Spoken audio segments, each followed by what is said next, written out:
Alright, so we are setting up here for the short clinic that's going to happen in a few hours. We're getting all the chairs ready. I don't know how many chairs that is. Yeah, oh, what's that?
I think there's so much to learn about microphones. I just want to share that with you. And if there's questions along the way, if it makes sense, just raise your hand. We'll try to address it.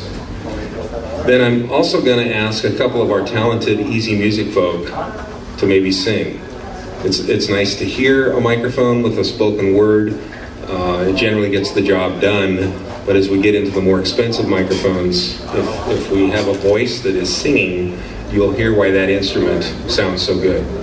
If I sing, probably most of you will just leave and forget the free mic. So we're going to kind of get started by talking about the difference mic mechanics. So mechanics of mics. This, I don't know why this baffles people. You can come in and play a guitar, and wow, that's a solid body. That's a semi-hollow guitar. When it comes to microphones, you kind of hear the mixture of condenser and cardioid and dynamic and super and this and that and whatever. It's a very simple, different world. So the mechanics of how a microphone is built. A dynamic microphone, which is what I'm speaking into now, is the oldest design of microphones. It's a very mechanical conversion. It's a transducer. Anybody else know what a transducer out here, other than a microphone, is? Speaker. Anything that takes physical energy and converts it to electrical, or just the opposite, is a transducer. Guess what else is a transducer? Vocal cords. So a dynamic microphone, which is what an SM58 is and which is what an SM57 is, these microphones are little speakers. Now don't try this when you get home. Don't hook one up to an amp, but you could.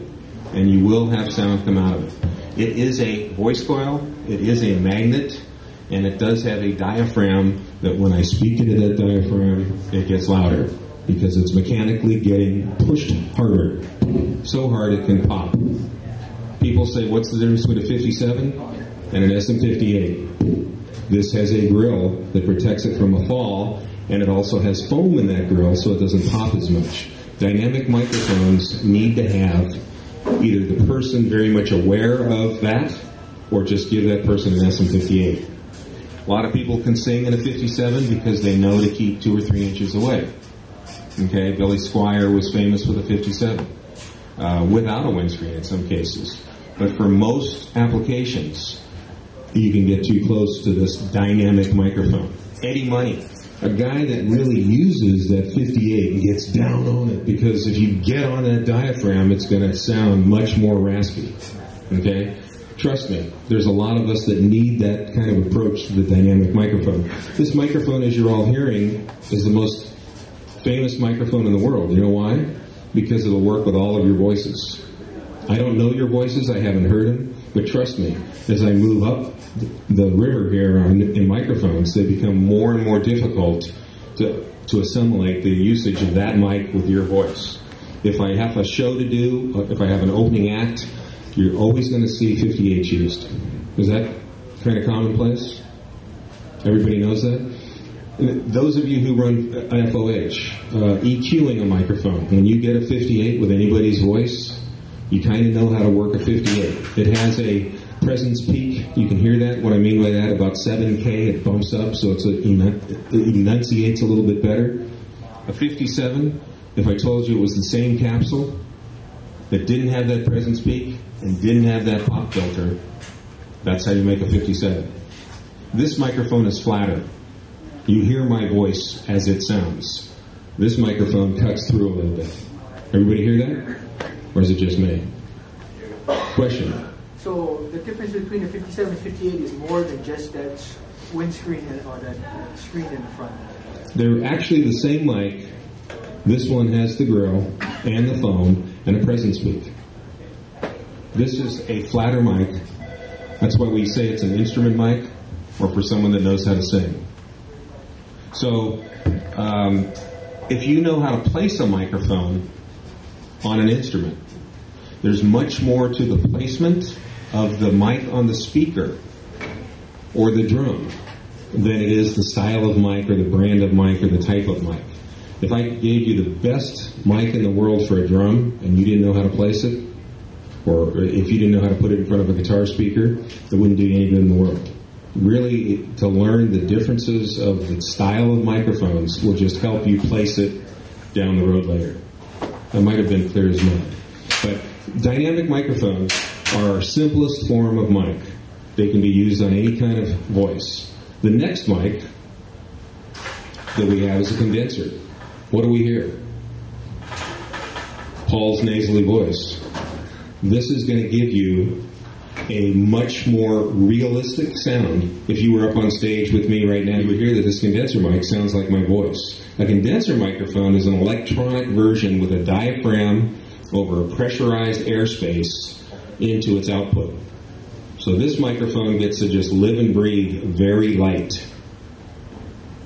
For an example, if you held up a book and you spoke into that book versus holding up a page that can vibrate quickly, you're going to hear a huge difference between the weight that plays into the sound vibration. Once I told that to an engineer, sure, he invented the condenser mic right off my book demo. So this is just lightweight diaphragm able to move extremely free. Okay, what does that translate to? Anybody? Higher frequencies, it does better. It can do. Guess what else? Since it's electronic, we get to play games with this microphone. We can make it sound like anything we want.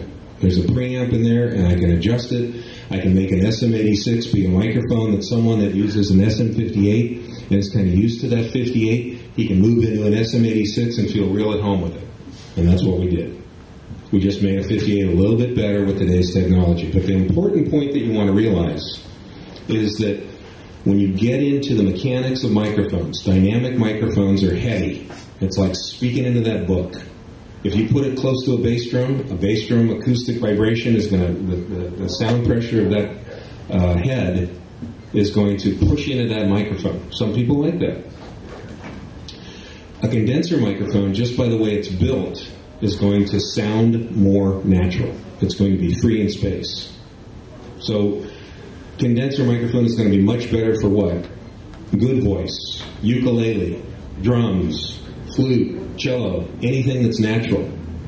A good voice deserves a condenser microphone because it's going to be able to vibrate much freer like the vocal cords in that voice. There's nothing more complicated about a condenser today. There's nothing to worry about in terms of phantom.